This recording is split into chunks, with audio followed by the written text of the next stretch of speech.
That morning, I woke up before the sun came up. The small house was flooded with a silence as thick as fog, broken only by the faint ticking of the clock. My legs trembled as they touched the cold floor, and my back ached as if I were carrying my entire age on my shoulders. I was old, and I knew it, but there are days when one cannot afford to be weak, not even for a sigh. Today was the day of the reading of the will of Stephen, my older brother, whom I had respected, feared, loved, and hated all my life. Since he died, my heart felt empty, like an old room where the wood no longer resonates. And now they were going to read what he left behind, for everyone except for me. I sat at the table and sipped a mouthful of bitter coffee, that coffee made with cold well water and the little pride I had left. On the wall, the old photo of the two of us was still hanging, Stephen with his light suit and confident smile, and me, the carpenter in a worn shirt, hammer in hand. So many years thinking I did not need anything from him, except a hug while he was alive. But now that he was gone, I did not understand why my heart ached every time I heard his name. Outside in the yard, Mrs. Linda's rooster had already crowed 3 times. Its song echoed in the void, like calling someone who owed debts at dawn. I put on the white shirt that was already yellowing, the only one I called decent. The cuffs were frayed and somewhat stained, but I smoothed it out as if smoothing out a memory. Then I put on my old hat, the one that had accompanied me under so many suns, soaked in sweat on the days I built houses on the outskirts. The morning wind slipped through the crack in the door, bringing the smell of dust and earth. I looked at my calloused hands, the hands that had cradled Jessica, my only daughter, when she was little. Now she was the wife of Richard, a young and rich guy with talk as sweet as sugar, but a heart as cold as steel. I heard the townspeople say that today he would be Stephen's main heir. I do not know what Stephen was thinking when he chose him. Maybe because he was my daughter's husband. Maybe because I was just a carpenter who could not be trusted with more than a few pieces of wood. I sighed, taking the cane that was by the door. Every step was now a negotiation between my bones and my will. I closed the door, taking one last look at the house before leaving. The first light of day barely touched the moss-stained tiles. I told myself to just stay calm, George. No one can laugh forever. On the dirt road toward town, the fog was thick, and every breath felt like a cut in the throat. I knew that today would be the day people would talk about money, about reputation, about everything I never had. But still, I walked. Because sometimes what one leaves behind is not in the will, but in the way they make you remember them, even if it is only with an old wooden chest. Before we continue, subscribe to William's Revenge Stories, and tell us where you are listening from in the comments below. I had barely reached the alley when a loud horn sounded. My son-in-law, Richard, was sitting in his shiny black car, with the window down just enough to let out cigarette smoke. He did not get out.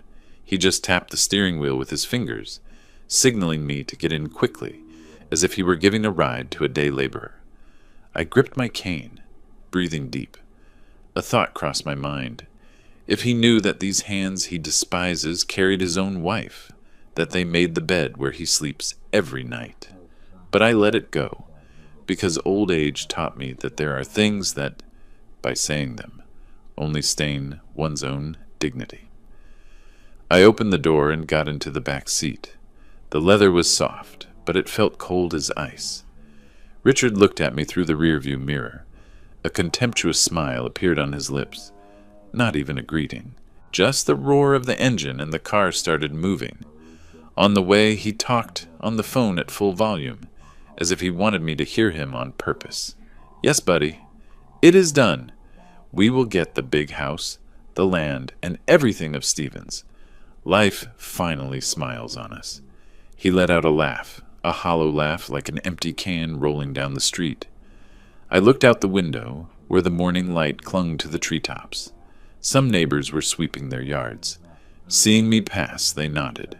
Others ducked, pretending to pick something up. avoiding my gaze. I knew they had heard about the reading of the will. In a small town, bad news always arrives before dawn. Richard accelerated and continued. After today, no one will call me a freeloader. We will be the owners of everything. I just listened without answering. My ears rang, but my heart clearly heard the pride beating in my chest. I turned to see the field in the distance, where the first rays of sun illuminated the dry grass. Many years ago, Stephen and I had crossed that same field, arguing over a small piece of land. Back then, I gave in, leaving it all to him. Now, everything bore someone else's name. When the car approached the center of town, Richard stretched, adjusted the collar of his impeccably white shirt, and put on a little more perfume. Meanwhile, I just lowered my gaze to my hands, covered in the dry cracks of a carpenter. Between the two of us there was a distance that was not measured in money, but in gratitude. Upon arriving at the law office building, Richard parked right at the entrance. He did not open the door for me. He just said, over his shoulder, "Get down quickly, father-in-law. We do not have all day." I got out slowly. The sun reflected on the shiny bodywork blinded me. I heard some murmurs from passers-by. There goes the poor brother. He did not even have enough for the funeral. I straightened my back, adjusting my hat. If they wanted to see a poor man, I would show them a poor man, but not a miserable one. And so I entered, next to Richard, who smiled as if he had already won at life, to hear the reading of the will that would divide my family forever. The lawyer's office was packed. The smell of expensive perfume mixed with the smell of damp shirts from those squeezing in. The white light from the ceiling fell like a spotlight on every face waiting for luck to fall on them. Richard took a seat in the front row, next to Jessica, my daughter, in an elegant dress I had never seen her wear to go home. I stood at the back, leaning on my cane, trying to find a place, but no one gave up their seat. Perhaps they thought I was just passing through. The lawyer's voice rose, grave and slow, like a church bell. On behalf of Mr. Stephen Roberts, we proceed to the reading of the will. The whole room fell silent. His voice boomed, listing every property. The big house in the city, the lands on the outskirts, 3 classic cars, bank accounts, and an investment fund called Roberts Brothers. I listened, every word falling on my chest. Everything Stephen once said would be, for both of us, was now just a promise carried by the wind. Richard smiled, his hand squeezing Jessica's, as if declaring his victory. I looked at my daughter. Her eyes shone, but she did not dare look at me. I understood. Sometimes people feel shame, even when they get what they want. When the lawyer closed the first sheaf of papers, the air in the room seemed to lighten. Some were already getting up, preparing to give congratulations, but then he stopped. He took out a smaller, old paper with yellowed edges. He sketched an indecipherable smile. And finally, for his younger brother, Mr. George Roberts, he leaves an antique wooden chest. The room plunged into a second of silence and then exploded in laughter. Their laughter sounded like knives cutting my ears. Richard threw his head back, laughing louder than anyone while patting the guy next to him and saying, "See? Even dead, old Stephen has a sense of humor." I did not laugh. I only felt my heart freeze. I looked at my hands. I remembered the day I gave Stephen the first wooden box I made. He told me, "George, you have hands to create, not to keep." Today he himself left me a chest. The lawyer continued with a solemn voice. The chest will be delivered immediately to the beneficiary. Richard leaned into Jessica's ear and whispered, "At least it will serve to keep the nails from his workshop." Both laughed quietly. I leaned on my cane, got up, and moved forward to sign.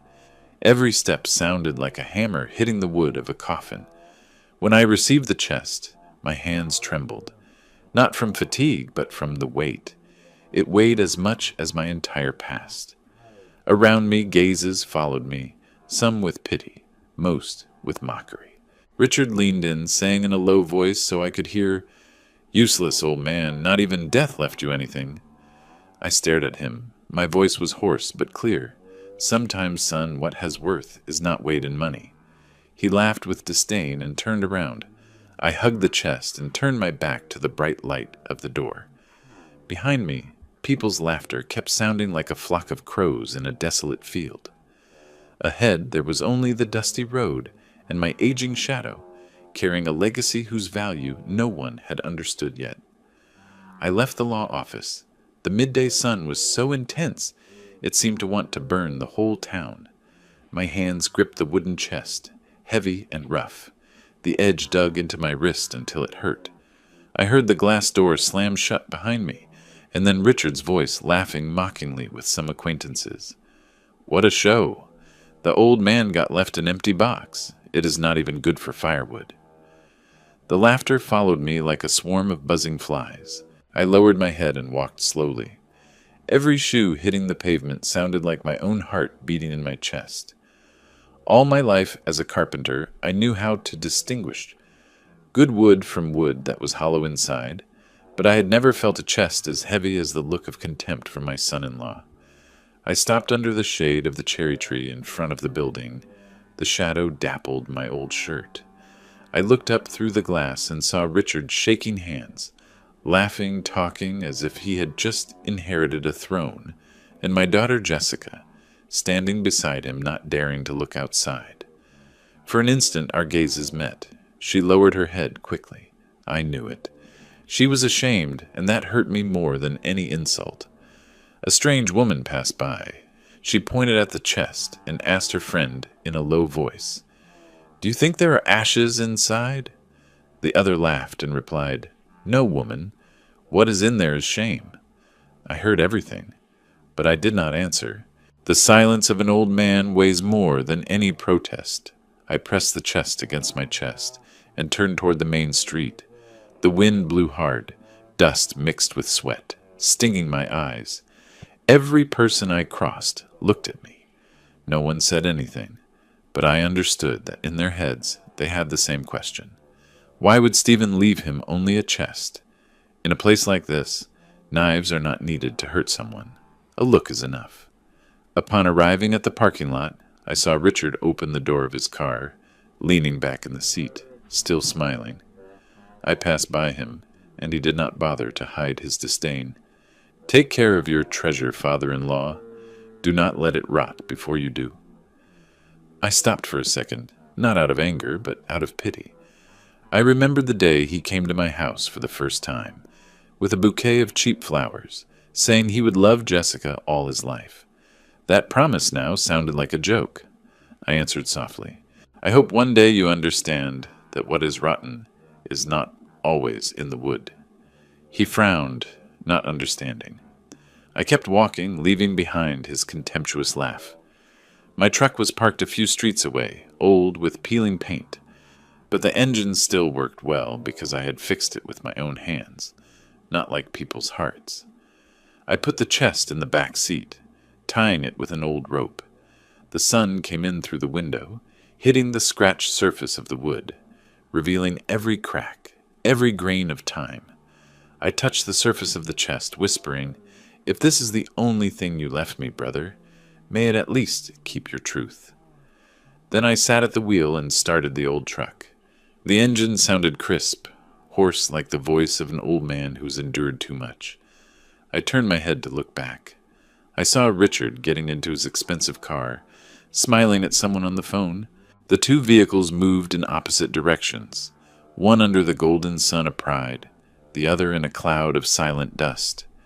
And in that dust cloud I only heard the wood vibrate softly beside me, like the breath of a past that refused to rest.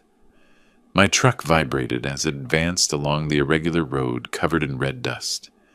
In the distance I still heard Richard's sports engine roar, leaving behind a trail of smoke like prolonged arrogance. I did not look back, I just focused on the pothole-filled road in front of me. In the rearview mirror, the law office building became smaller and smaller, but the laughter still echoed in my head, that kind of laughter that not even a lifetime of baths could clean. Passing by the market at the entrance of town, several vendors looked up. An old woman selling roasted corn said in a low voice, "Look at him. "It is Mr. George. They say they only left him an empty box." Someone else replied, "Poor man. Not even his blood wanted him." I heard every word but kept my gaze straight ahead. In this town, humiliation does not dissipate with time. It only passes from mouth to mouth, like a coin falling to the ground. The wind hit the windshield, bringing the smell of smoke and burnt sun. I felt my shoulders heavy, not because of the chest, but because of the memories. I remembered when Stephen and I were kids, riding bikes to the river to fish. Back then, he always said, "Someday, George, we will be rich. I will make the money, and you will make the wood. Between us, each needs the other." I believed in those words until wealth made him forget the promise to share it all.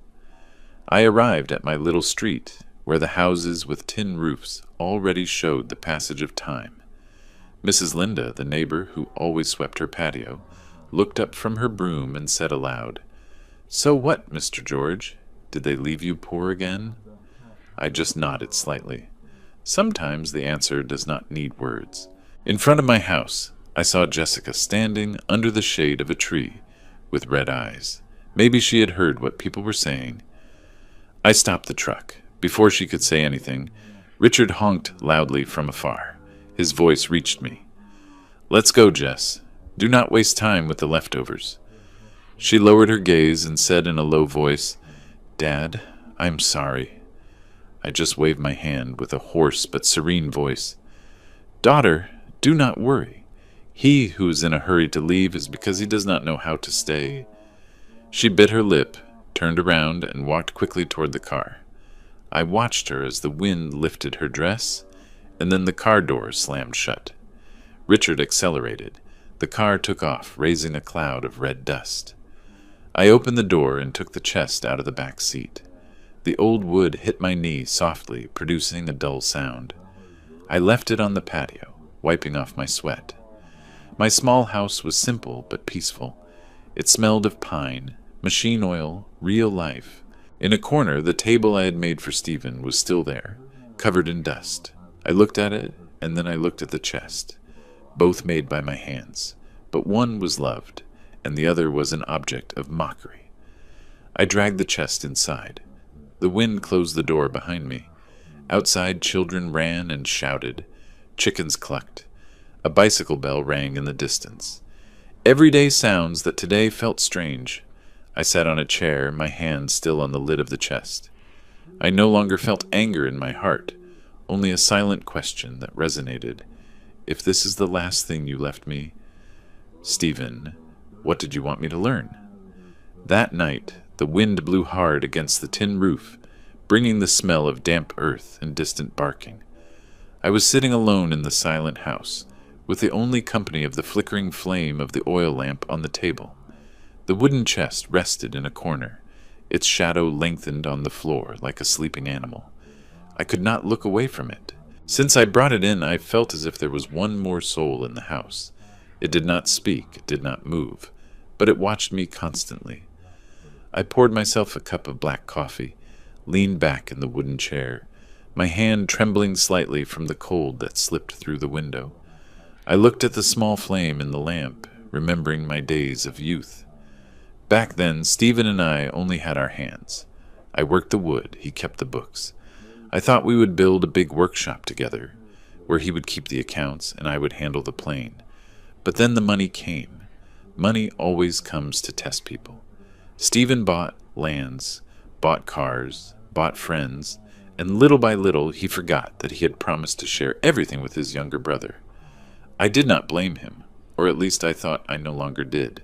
But tonight, looking at that chest, I felt my heart as heavy as when I received the news of his death, without having been able to tell him anything. There were so many things we did not say to each other. So many times I chose silence instead of demanding justice. The wind on the porch blew harder, making the lamp flame wobble. The light swept over the old photo hanging on the wall. 2 young brothers, one smiling, the other serious. I got up and approached the chest. I put my hand on the wooden lid. It was cold, dry, and hard, like my brother's hand in the coffin the day we said goodbye to him. I whispered softly. "Stephen, if this is your last joke, you won. I still can't stop thinking about you." I turned around and walked to the window. Outside, the moonlight fell on the poor roofs. I saw my daughter's shadow on the other side of the street. The window of her room was still lit. Maybe Richard hadn't come back. Suddenly I wondered if Stephen saw me the way I saw my daughter, a helpless father watching his daughter drift further away every day. I returned to the table. I took the key the lawyer had given me and held it in my hand for a moment. It was small and rusty, nothing special. I could open the chest right now. But what would await me inside? Money? A piece of paper? Or just the void? Suddenly I remembered the words of Mr. Matthew, the old neighbor who used to sit and smoke under the tree. "Do not despise small things, George. Sometimes they are the ones that hold the biggest things." I put the key under my pillow and blew out the lamp. In the dark, I heard the whistling of the wind on the roof, the creaking of the wooden floor as if someone had just taken a light step. I closed my eyes, trying to sleep, but the image of the chest kept appearing in my mind, glowing faintly like embers, and before falling into sleep, I barely managed to whisper, "If you have something to tell me, Stephen, do not make me wait too long." The next morning, I was woken by Sarah's clear laughter. She was playing on the porch, sitting her doll on the little wooden chair I had made 10 years ago. Sunlight streamed through the door, warm and golden. I sat up, my back cracked, my head still heavy from barely having slept. My gaze stopped in the corner of the room. The wooden chest was still there, solemn like a guardian of the past. Sarah poked her head in with a sing-song voice. "Grandpa, wake up. I want to see the treasure." I laughed and patted her head. "Treasures require patience to open, my child. But okay, today I will take a look at it. Is that okay?" She celebrated, pulled up a chair, and sat next to me, her eyes shining as if she were about to see something magical.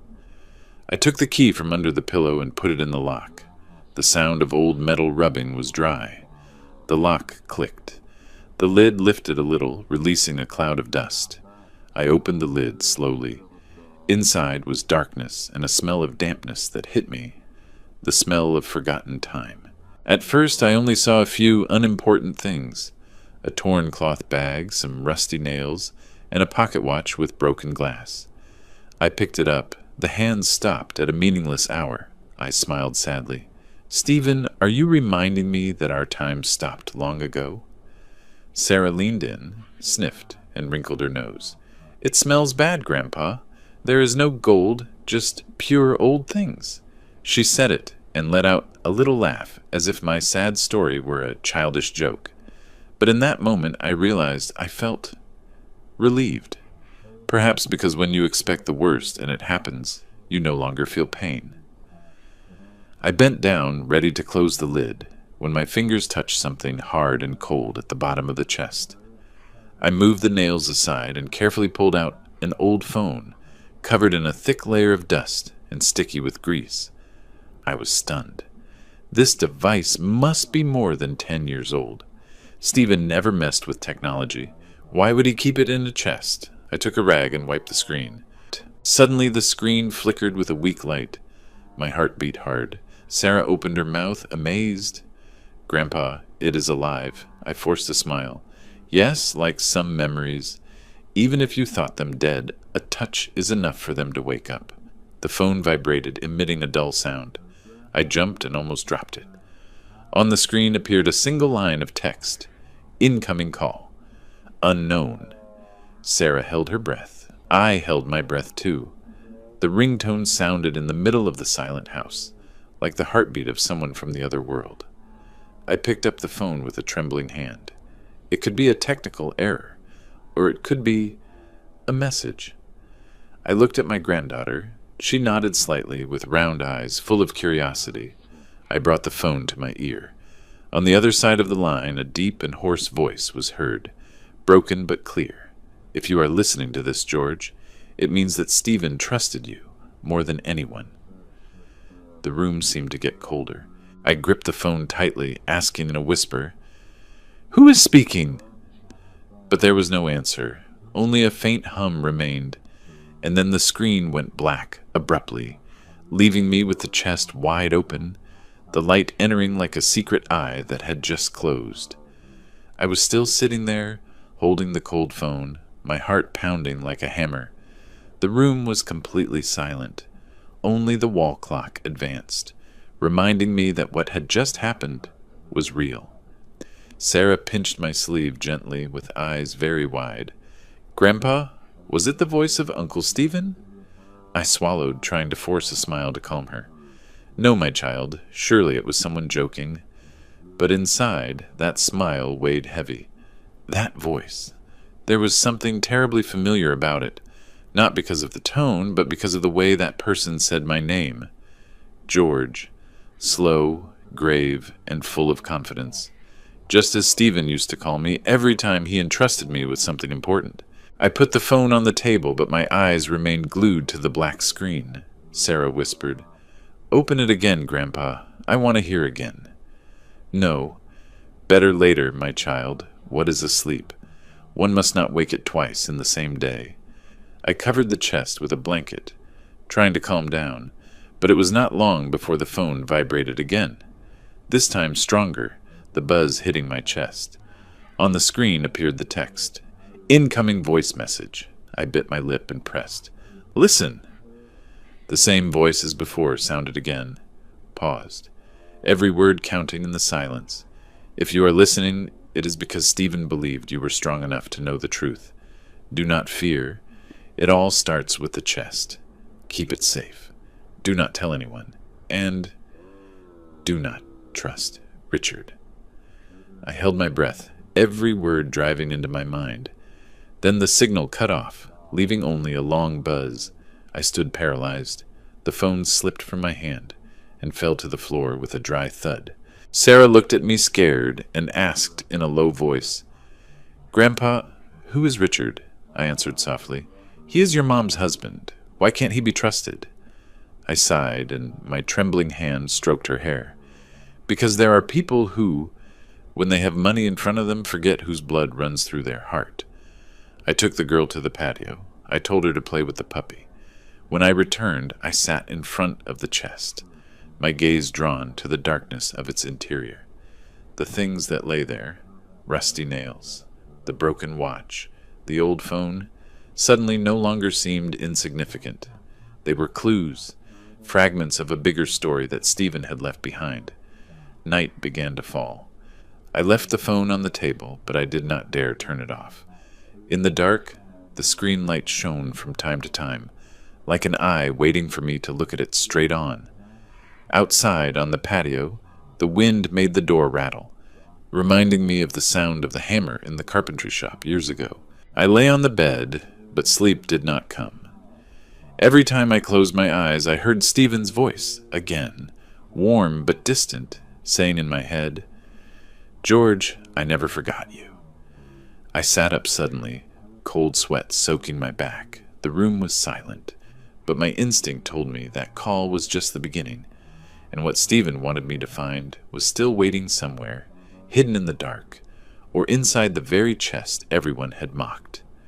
That night there was no moon, only wind and darkness tangling together. I was sitting at the table, the flickering light of the oil lamp illuminating the motionless phone. From time to time, the screen emitted a flash, like the tired breathing of someone trying to stay alive. I thought about turning it off, but something in my heart did not let me. That feeling of being watched, mixed with being guided by someone, kept me restless. Close to midnight, it rang again, a monotone but strange sound, not like a normal phone ring, but like a distant echo. I took the device, my hand was trembling, and I pressed answer. That deep and hoarse voice returned, this time clearer, more serious. "Tomorrow, go to the old warehouse by the train tracks. Take the key to the chest. Do not tell anyone. No one. Not even your daughter." I was stunned, my mouth dry and bitter. "Who are you? Who is speaking?" There was no answer, just the long buzz and then silence. I looked out the window. Night fell like a thick curtain. Outside, the town slept. But inside me, all memories woke up. The warehouse by the train tracks. I knew that place. It was the old warehouse that belonged to Stephen before he sold the whole business. That place had been abandoned for years. Only the rusty iron hulk remained, and the tall grass that reached the knees. I sat in silence for a while, until I heard light steps in the room. It was Sarah, disheveled, hugging her doll, whispering, "Grandpa, who are you talking to?" I jumped, hiding the phone behind me. "With no one, my child, I was remembering Uncle Stephen." She rubbed her eyes, nodded, and rested her head on my shoulder. The warmth of the girl returned a little calm to me. I took her back to bed, tucking her in well. When I got up, I saw the chest still ajar. Inside shone the cold metal of the rusty nails and the broken watch. I asked myself, is Stephen testing me, or did he leave me a confession? The night became eternal. I could not sleep. The wind slipped through the cracks, bringing the distant sound of the night train, a deep, long, and sad sound like the sigh of the past. I poured myself a little moonshine. I took a drink that burned my throat. I sat watching the phone, debating between believing and not believing. But then I thought, if this is a trap, I need to know who said it. I took the paper that said, "Do not trust Richard," and kept it in my shirt pocket, along with the small key to the chest. Outside, the night began to dilute. The grayish glow of dawn filtered through the door. I got up and told myself, if you have something else to say, Stephen, tomorrow I will hear you. I left the phone on the table, like a witness. I blew out the lamp. In the dark, the weak blue light of the screen turned on once more, without a ring, without a message, only showing a blurred line of text. "See you tomorrow." The next morning, as soon as the rooster crowed, I was already awake. My eyes burned from lack of sleep, but my mind was strangely clear. I put on my old coat, buttoning the collar well. I kept the key in my chest pocket and put the phone in the inside pocket. Outside, it was barely dawning. The fog still covered the tin roofs. In the kitchen, Jessica was preparing coffee, her voice hoarse from having cried the night before. She looked at me with a hint of surprise. "Where are you going so early, Dad?"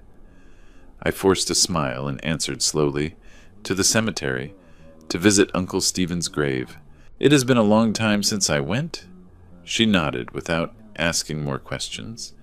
I knew she thought I was going to look for a little peace after the humiliation of the previous day. But I said nothing more, because sometimes the truth is so strange that it scares people. I went out to the patio. It was cold. The smell of damp earth mixed with that of coffee. Sarah ran after me, hugging her doll, with crooked braids and bright eyes. "Grandpa, I'm going with you. I want to say hello to Uncle Stephen." I bent down and hugged her, feeling a pang in my heart. "No, my love. Today I'm only going for a little while.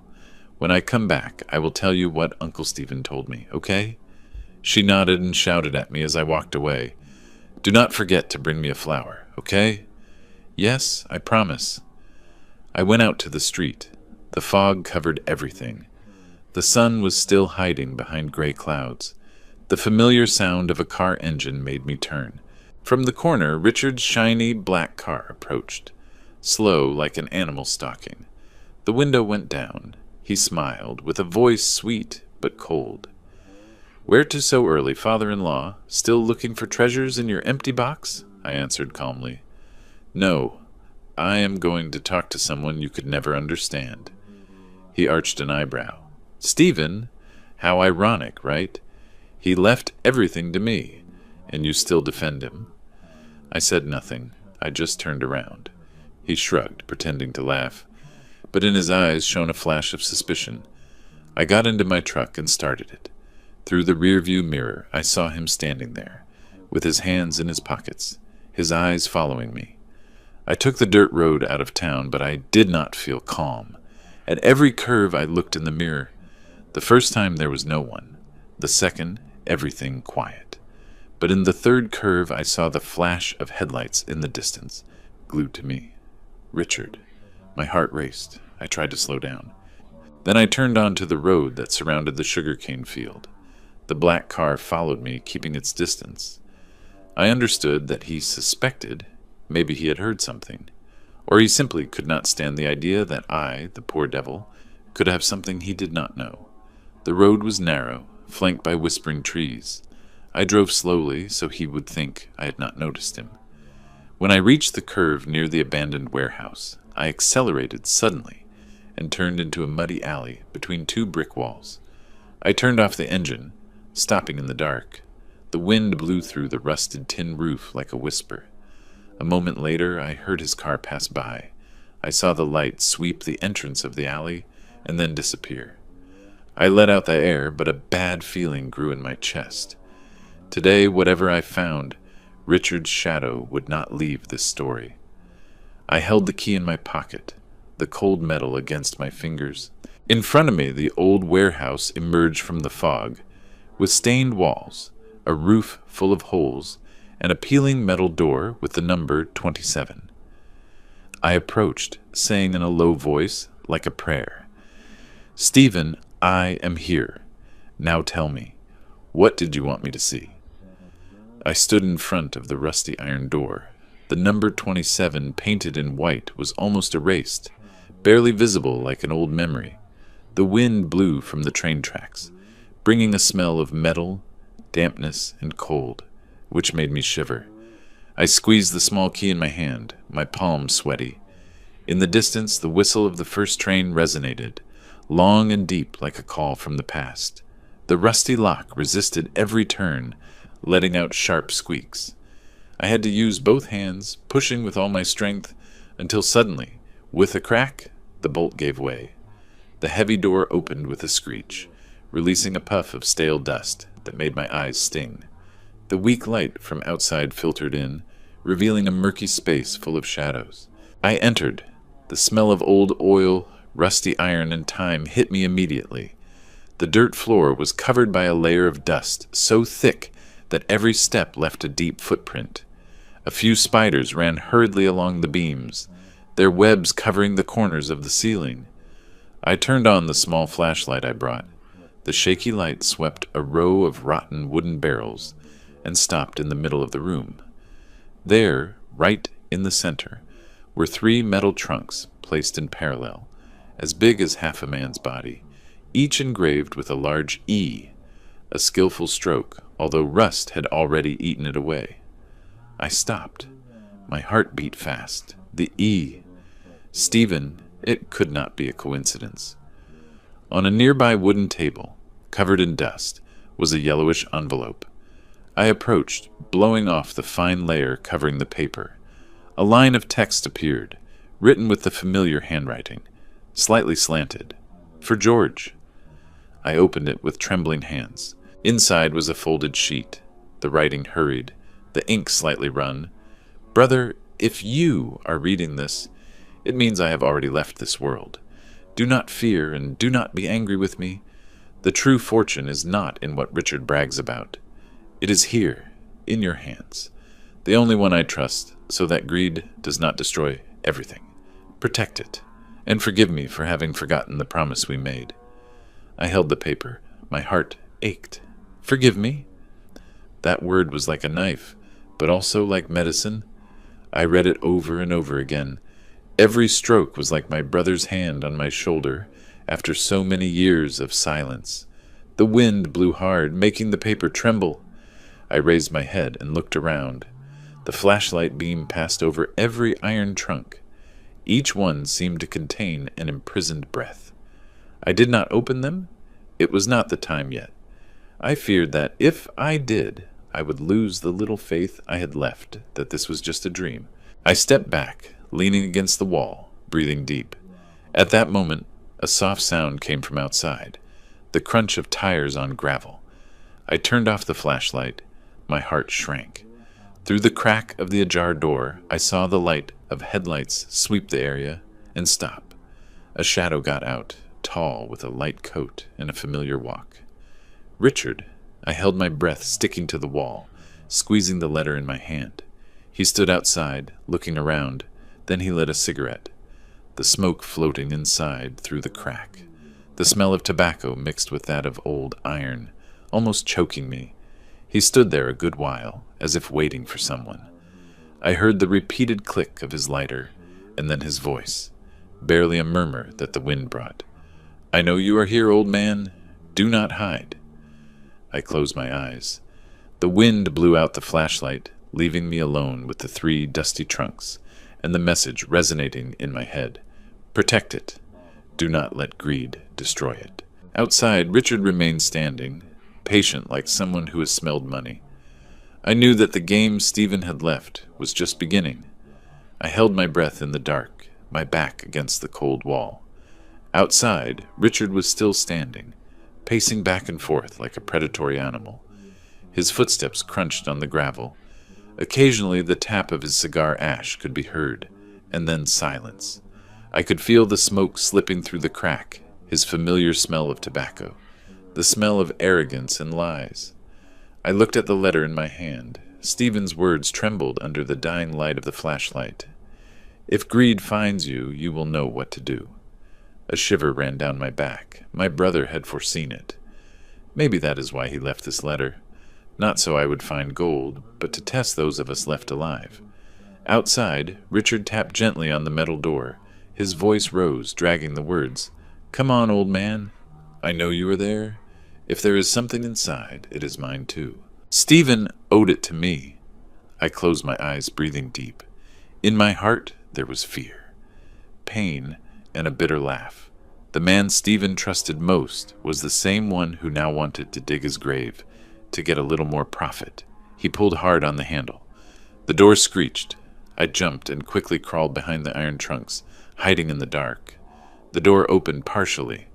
The light of a flashlight swept the interior, passing over the dust on the table, grazing the 3 trunks and stopping where I had been standing. I held my breath, my hand clutching the wooden cane I always carried with me.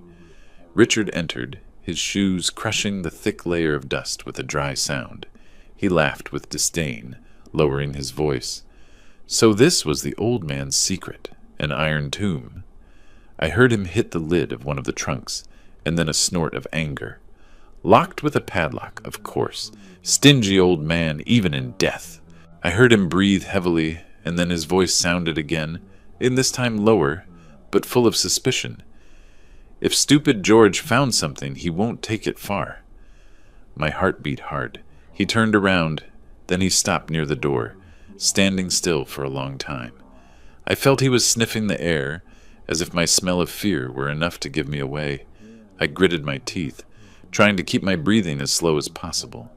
Finally, he let out a little laugh, a frozen laugh. "Relax, old man. Sooner or later, everything you hide will be mine."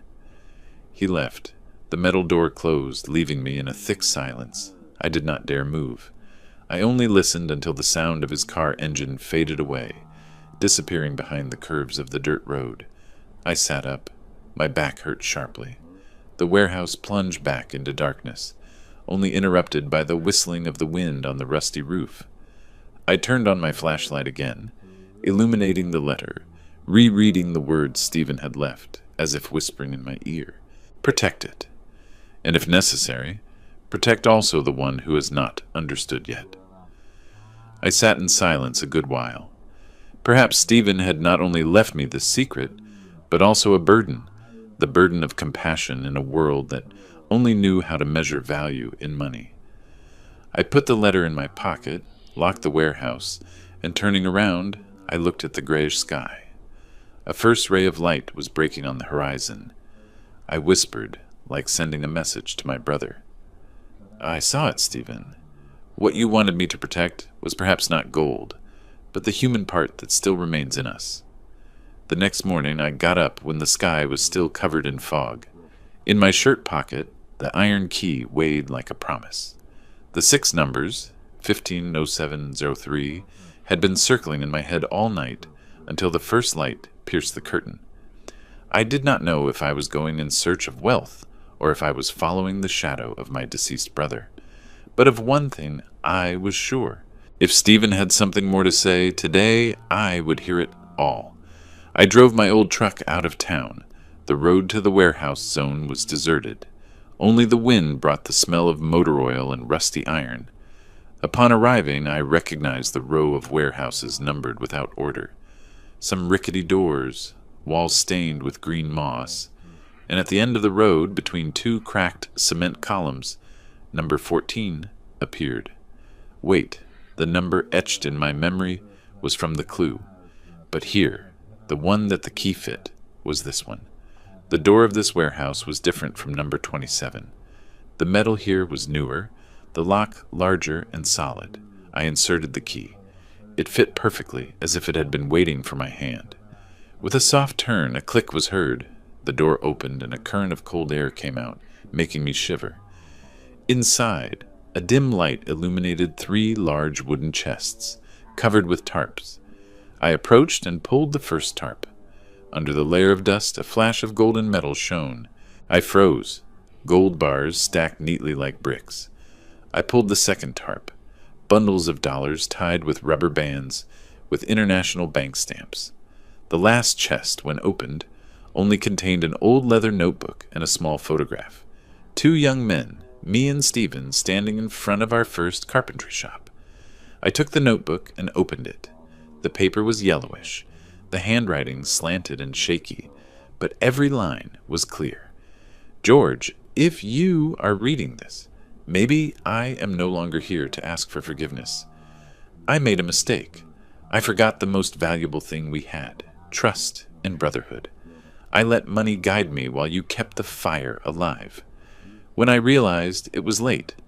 The gold here is not for Richard, nor for Jessica. I leave it to you, the only one who knows the value of the hands that create it. If you forgive me, use it to build our workshop again. If not, bury it with me.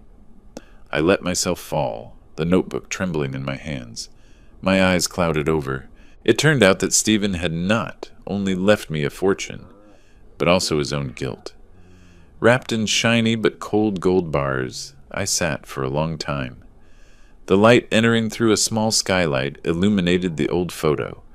In it, Stephen smiled radiantly while I was serious, holding my hammer. I gently stroked that face and said in a low voice, "You took a very long turn just to return to the same place, Stephen." The workshop was where we were happiest.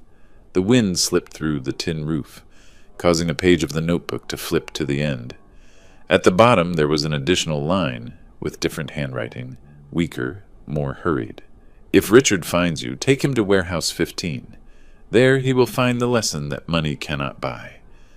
I looked up, stunned. The wind outside seemed to blow harder, bringing the familiar sound of a car engine approaching, the crunch of tires on gravel.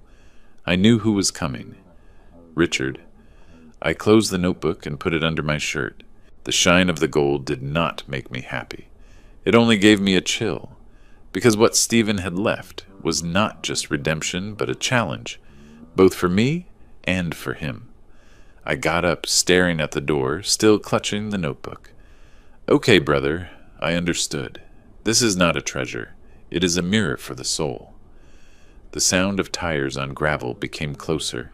I turned off my flashlight and backed into the interior of the warehouse, my heart beating hard.